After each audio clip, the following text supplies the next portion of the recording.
우리 다 같이 사도신경으로 신앙 고백하면서 새벽기도 시작합니다.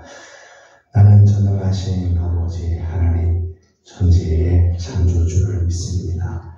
나는 그의 유일하신 아들 우리 주 예수 그리스도를 믿습니다.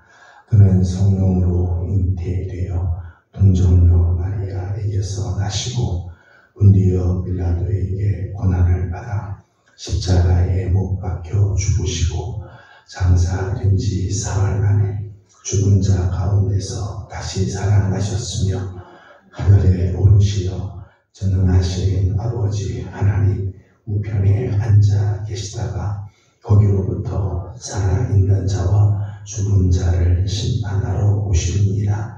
나는 성령을 믿으며 거룩한 공교회와 성도의 교제와 죄를 용서받는 것과 몸의 부활과 영생을 믿습니다. 아멘. 찬송가 290장 같이 부르겠습니다. 찬송가 290장입니다. 우리는 주 이름을 늘 배반하나 내 주 예수여 저리 날 부르소 그 참되신 사랑을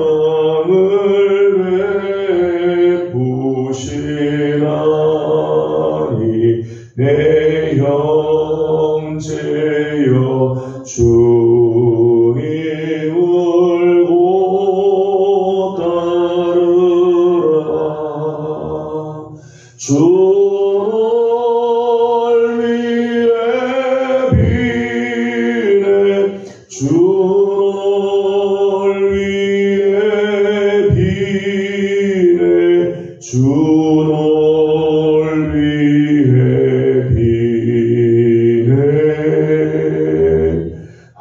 항상 비시네.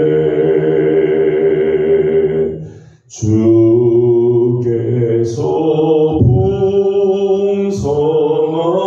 풍성하는 해를 내며 내 영혼이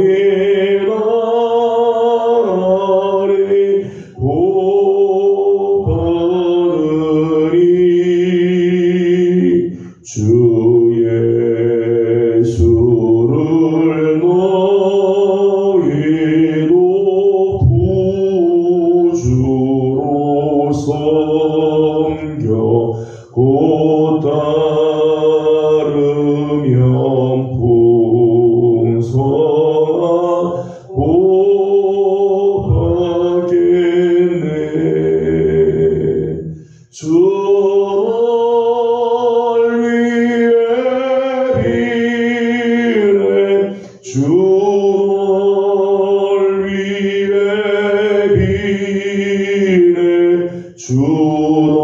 널 위해 비네. 항상 비시네.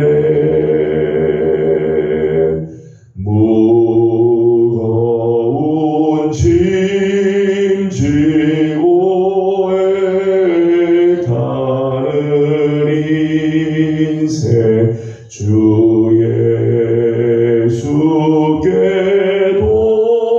돌아와 곧 쉬어라. 내 주 예수 너희를 돌보실 때에 참복 낙과 위가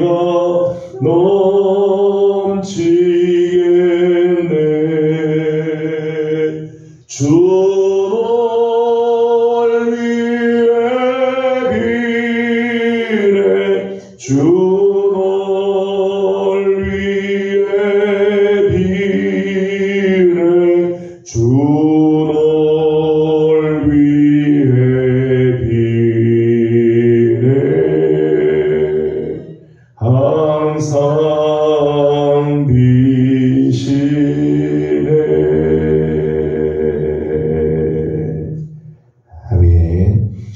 같이 우리 주신 하나님의 말씀은 민수기 35장입니다.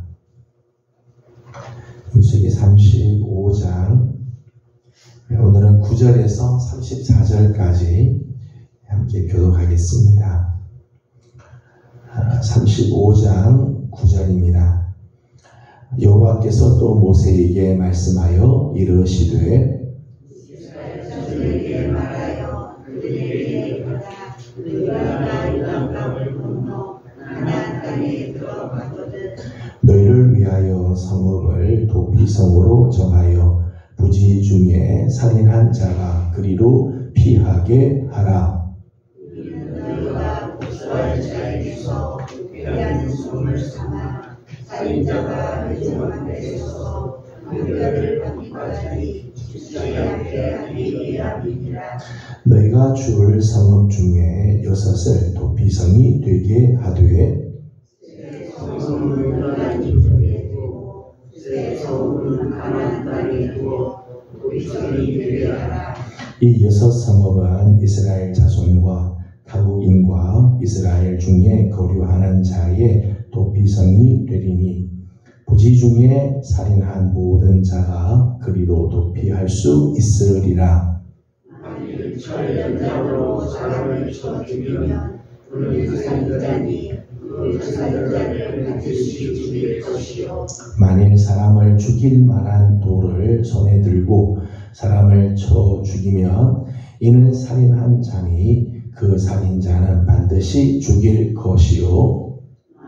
사람을 죽일 만한 나무 연장을 손에 들고 사람을 쳐 죽이면 그는 살인한 자니 그 살인자는 반드시 죽일 것이니라.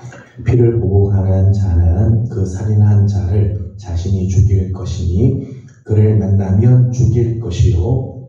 만일 미워하는 자에게 미쳐 죽이거나 피를 보아 무엇을 던져 죽이거나 아기를 가지고 손으로 쳐 죽이면 그 친자는 반드시 죽일 것이니 이는 살인하였음이라. 피를 보복하는 자는 살인자를 만나면 죽일 것이니라.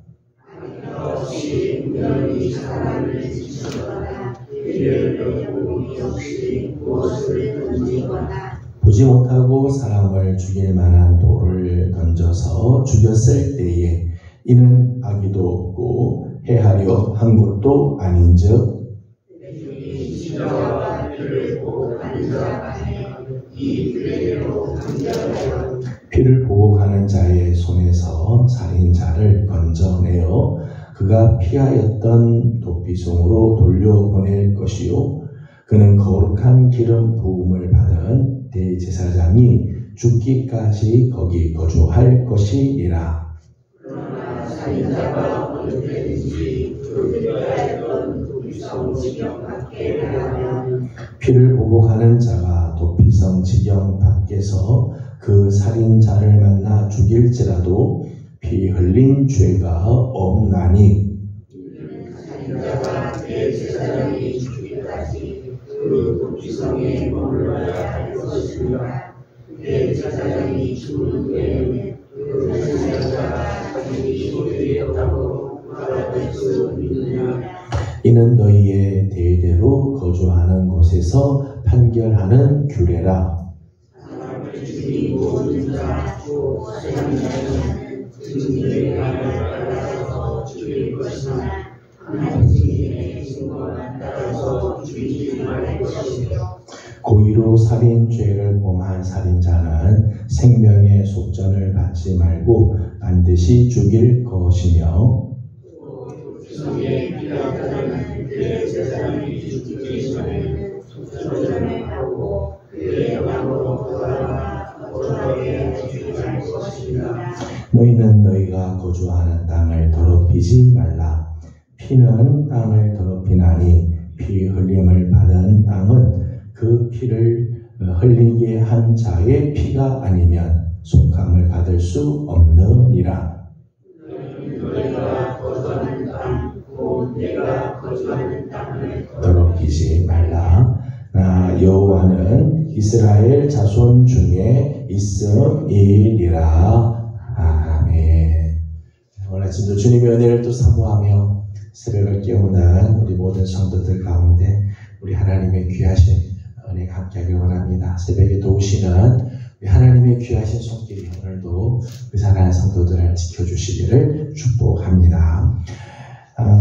민수기 35장 전체는 레위 지파에게 준 성읍에 대한 말씀이죠. 어제 아침에도 말씀을 나눴습니다만은 레위 지파 사람들은 땅을 기업으로 받지는 않습니다. 이스라엘 12지파가 각각 땅을 분배를 받고 레위 지파는 하나님께서 저들이 기업이 되어 주시겠다고 약속을 하죠. 하지만 각 지파들에서 일정한 분량의 성읍들을 레위인들을 위해서 내놓게 되죠. 그래서 레위인들이 한 곳에 모여 있지 않고 모든 지파가 내놓은 그 성읍에 흩어져서 살게 되고 또 흩어져서 살면서 거기서 종교적인 그런 부분들, 하나님의 말씀을 가르치거나 하나님의 뜻을 따라 판결을 내리거나 하는 그런 일들을 해서 이스라엘 전체가 다 하나님 앞에서 영적으로 깨어있는 삶을 살게 하는 역할을 하게 됩니다. 그 중에 6개의 성읍은 도피성이라고 정하게 되죠. 그래서 가나안 땅의 3개의 성읍, 그리고 요단 동편의 3개의 성읍을 도피성이라고 하는 성이라고 정하게 됩니다. 하나님의 은혜의 제도죠. 일반적인 규례에서 벗어난 예외의 규정으로 하나님께서 이 도피성을 세우게 되어집니다.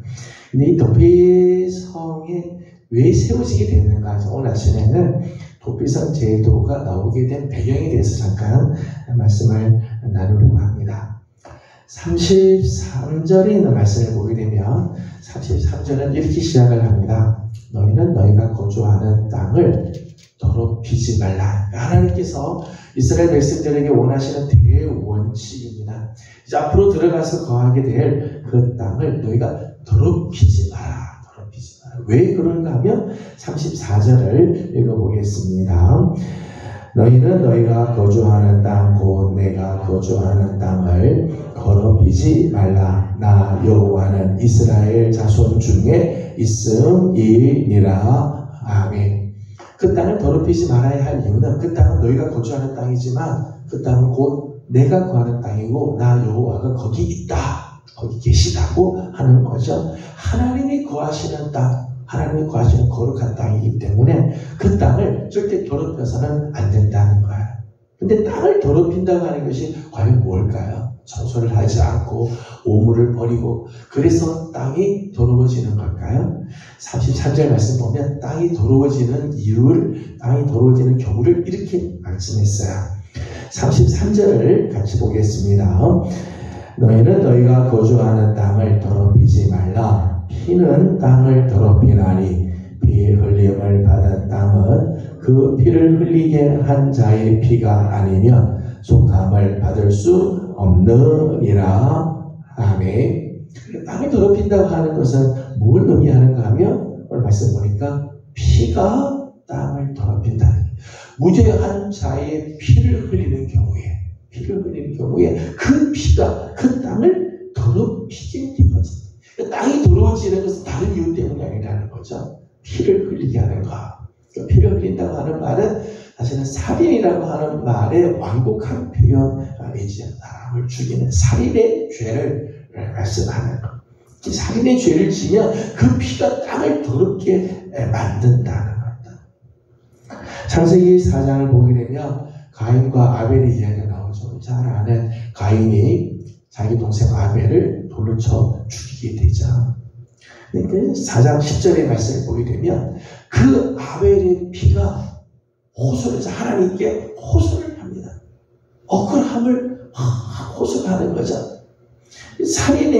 살인자의 그 피는 그 땅을 더럽혀서 땅이 막 하나님께 호소를 하게 되고 피의 흘림을 받은 땅은 저주를 받게 되죠. 그래서 이 4장 12절의 말씀을 보게 되면 이제는 밭을 갈아도 밭이 효력을 내지 않고 그리고 사람들은 그 땅에 계속해서 머물지 못하고 피하여 유리할 수밖에 없게 되어진다. 땅이 더러워지게 되면 땅이 저주를 받게 되고 그 저주가 고스란히 우리 인간에게 오게 되는 거죠. 밭을 갈아도 땅이 다시는 효력을 내지 않아서 수고한 것들이 다 헛되게 되고 사람들은 땅에서 피하여 유리하는 삶을 살게 된다는 것. 그래서 33절에 보면 하나님 되게 원칙이 있죠. 그 원칙은 뭔가 하면 땅이 피 흘림을 받은 땅이 회복이 되는 경우, 속죄가 되는 경우는 어떤 경우가 하면 그 피를 흘린 자의 피가 아니면 속함을 받을 수 없다. 그러니까 피를 흘린 자가 피를 흘려야 돼. 피를 흘리게 한 자의 피만이 그 땅을 속하게 되어지죠. 그러니까 살인자는 반드시 죽임을 당하게 된다는 거예요. 피는 피로만 속죄를 받게끔 되어 있다. 그래서 살인죄에 대해서는 하나님께서 아주 엄중한 처벌을 내리시죠. 엄중한 처벌. 오늘 말씀 16절에서부터 22절까지, 21절까지 말씀을 보게 되면 거의 매 절마다 살인의 죄에 대해서 하나님께서 아주 강력하게 말씀을 하고 계시죠. 16절을 읽어보겠습니다. 16절 같이 봅니다. 만일 철 연장으로 사람을 쳐 죽이면 그는 살인자니 그 살인자를 반드시 죽일 것이요. 아멘. 철 연장을 가지고 사람을 쳤습니다. 또 사람을 죽인 사람. 이런 사람들은 살인한 자다. 그 살인자는 어떻게 하라고요? 반드시 죽일 것이다. 17절에는 사람을 죽일 만한 돌을 가지고 사람을 쳐서 죽였습니다. 이건 살인자다. 반드시 죽일 것이라고 했죠. 18절 말씀에는 사람을 죽일 만한 나무 연장으로 사람을 내리쳐서 사람 죽였습니다. 역시 살인자야. 어떻게 하라고요? 반드시 죽일 것이다. 20절과 21절의 말씀에 보면 이렇게 이런 무기나 아니면 이런 돌로 사람 죽인 경우 아닌 경우라 할지라도 이렇게 되어 있습니다. 20절과 21절을 같이 보겠습니다. 20절, 21절입니다. 만일 미워하는 가달게 밀쳐 죽이거나 기회를 엿보아 무엇을 던져 죽이거나 악의를 가지고 손으로 쳐 죽이면 그 친자는 반드시 죽일 것이니 이는 살인하였음이라. 피를 보복하는 자는 살인자를 만나면 죽일 것이니라. 아멘. 20절과 21절 말씀 보면 마음속에 미워하는 가달게 확 밀쳐서 죽이거나 또는 기회를 엿보고 의도적인 거죠. 기회를 엿보고 있다가 뭘 던져서 사람을 죽게 하거나 악의에 차서 사람을 손으로 죽이거나 하여튼 이렇게 마음속에 이런 악의와 고의성을 가지고 사람을 죽인 경우도 역시 살인한 죄. 그런 사람들은 반드시 죽일 것이다 라고 말씀하죠. 고의로 살인을 하는 자, 고의로 살인죄를 범한 살인자는 반드시 죽여야 돼요. 31절의 말씀을 읽어보겠습니다. 31절 같이 보겠습니다. 고의로 살인죄를 범한 살인자는 생명의 속전을 받지 말고 반드시 죽일 것이며 아멘. 고의로 살인한 자는 생명의 속전을 받지 말라는 거죠. 생명의 속전은 뭔가 하면 내가 사람을 죽였으니까 내가 보상을 하겠다라고 하는 거예요. 보상을 하겠다. 구약에 보게 되면 다른 사람의 것을 도둑질하게 되면 도둑질한 것에 5분의 1을 더해서 보상을 하죠. 그런 것을 속전이라고 이야기해요. 속전. 그런데 살인한 자는 내가 살인했으니까 내가 살인한 건 잘못했다. 거기에 해당되는 내가 돈을 내겠다. 이게 안 된다는 거예요. 생명의 속전을 받지만 사람을 죽인 목숨을 죽인 사람은 생명의 속전으로 갚을 수가 없다는 거죠. 그 사람은 반드시 자기 생명으로 그 생명을 대신해야 돼요. 이게 동해보복법이라는 거죠. 생명은 생명. 생명은 생명. 생명의 속전을 받지 말고 반드시 죽여야 한다. 그렇기 때문에 살인자의 경우에는 굉장히 엄중하게 이 모든 일들을 처리하게 하였어요. 29절과 30절의 말씀을 보게 되면은 살인하는 자들의 경우에는 이렇게 하게 합니다. 30절 말씀을 읽어보도록 하겠습니다. 30절입니다. 사람을 죽인 모든 자고 살인한 자는 증인들의 말을 따라서 죽일 것이나 한 사람에게만 가지고 따라서 죽이지 말 것이요. 아멘.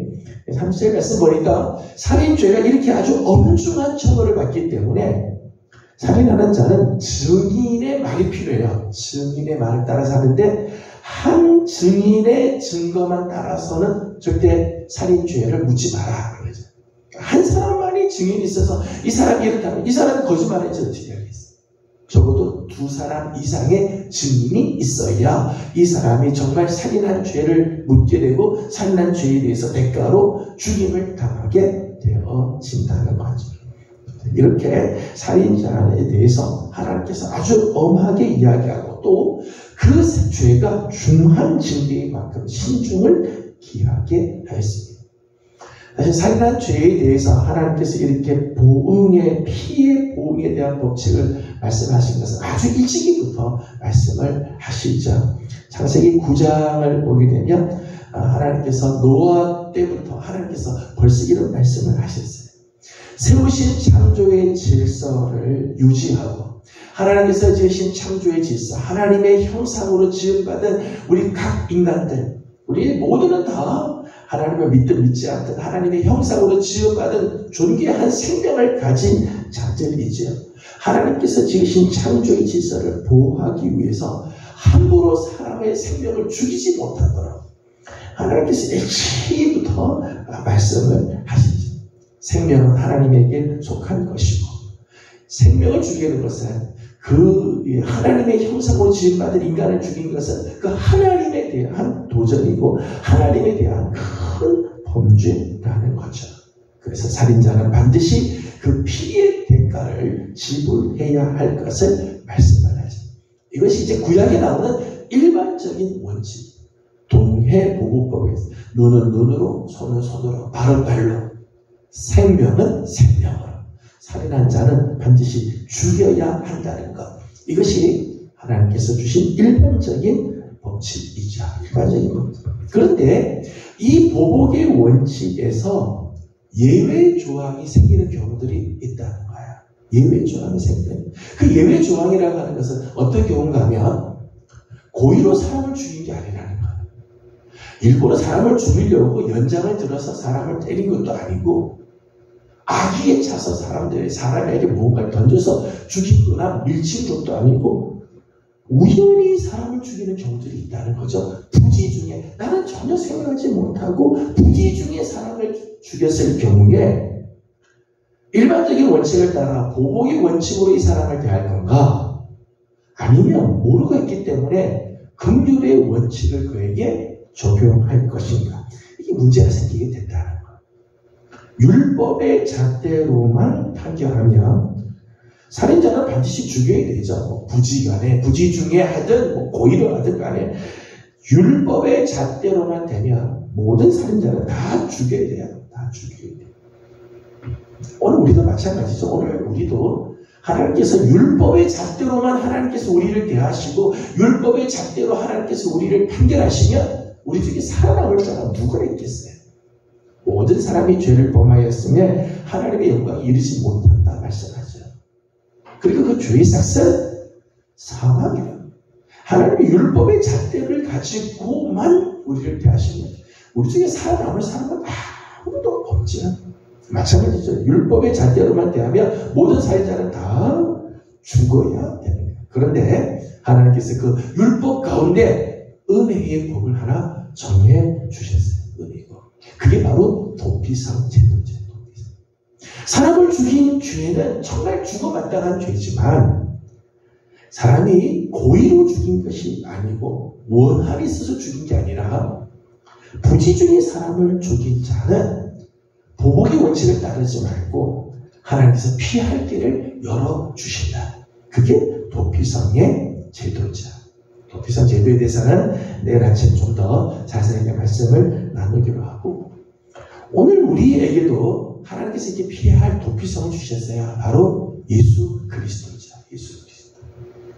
영원한 도피성이 되신 예수 그리스도. 예수 그리스도에게로 피하기만 하면, 예수 그리스도 안으로 들어가기만 하면 모든 죄에서부터 자유함을 받게 하고 모든 정죄에서 우리를 깨끗하게 해주시는 하나님의 은혜가 있다. 율법 안에 주신 하나님의 놀라운 은혜의 법이죠. 곧 복음의 법이 도피성이고, 그 도피성이 신약적으로 보게 되면 예수 그리스도가 진정한 도피성이 되는 것. 사랑하는 성도 여러분, 오늘 우리에게는 허물이 있습니다. 실수한 것들도 많이 있습니다. 우리가 알고 지을 죄도 있고 때로는 모르고 지을 죄도 있죠. 모든 죄는 하나님 앞에서 율법으로만 대한다면 우리는 죽을 수밖에 없어요. 하나님의 진노를 당할 수밖에 없습니다.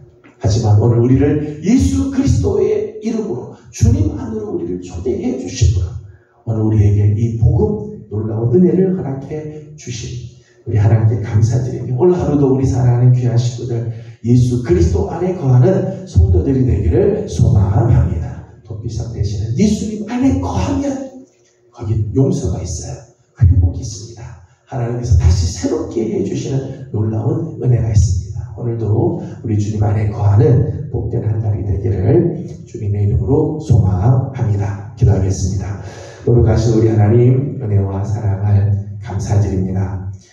지난밤도 주님의 은혜 가운데 저희들을 편히 쉬게 하시고 오늘 아침 새벽을 깨우며 우리 하나님 아버지 앞에 나와 첫 시간을 올려드립니다.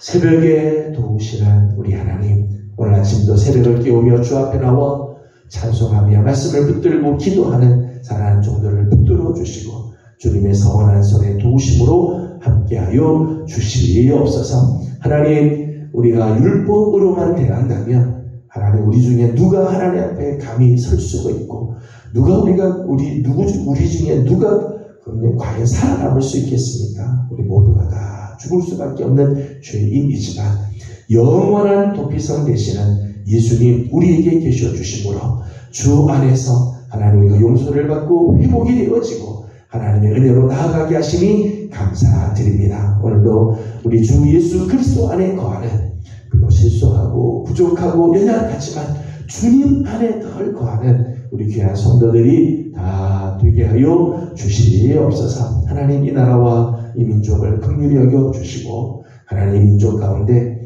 하나님의 선하신 인도하심이 있기를 원합니다. 우리 하나님께서 지켜주시는 바 아버지 하나님 선한 아버지 하나님의 은혜가 있게 하여 주시고 하나님의 공의로 이 땅을 다스려 주시며 여호와의 샬롬이 이 가운데 늘 있게 하여 주시옵소서. 세우신 대통령을 비롯하여 하나님 많은 일꾼들이 이제 세워지게 되는데 하나님 저들이 하나님 앞에서 바른 정책을 세우고 바른 정치를 할 수 있도록 하나님 저들의 마음도 하나님이 주관하시고 인도하여 주시옵소서. 오늘 아침도 간구하는 우리 기도에 우리 하나님 응답하여 주시고 아름다운 은혜를 함께 해주시기를 원하옵고 예수님의 이름으로 기도드리옵나이다. 아멘. 하늘에 계신 우리 아버지의 이름을 거룩하게 하시며 아버지의 나라가 오게 하시며 아버지의 뜻이 하늘에서와 같이 땅에서도 이루어지게 하소서. 오늘 우리에게 일용할 양식을 주시고 우리가 우리에게 잘못한 사람을 용서하여 준 것 같이 우리 죄를 용서하여 주시고 우리를 시험에 빠지지 않게 하시고 악에서 구하소서. 나라와 권능과 영광이 영원히 아버지의 것입니다. 아멘. 주신 말씀을 기억하면서 우리 계속해서 기도하도록 합니다. 오늘 화요일은 나라와 민족을 위해서 기도할 날입니다. 우리 그리스도인들은 나라와 민족을 위해서 기도해야 할 책임이 있습니다. 특별히 6월은 호국 보훈의 달인데 민족을 하나님께서 지켜주시고 위기 가운데서도 하나님께서 이 민족 가운데 선한 길들로 인도해 주시도록 우리 함께 기도하도록 합니다. 다 같이 기도하고 개인적 기도 제목들 주님께 올려드리고 돌아가도록 하겠습니다. 기도합니다. 거룩하신 우리 하나님 은혜와 사랑을 감사드립니다. 오늘 아침도 사랑하는 귀한 성도들의 손을 얹고 주님 앞에 나옵니다. 엎드려 간구하는 사랑을 주님께서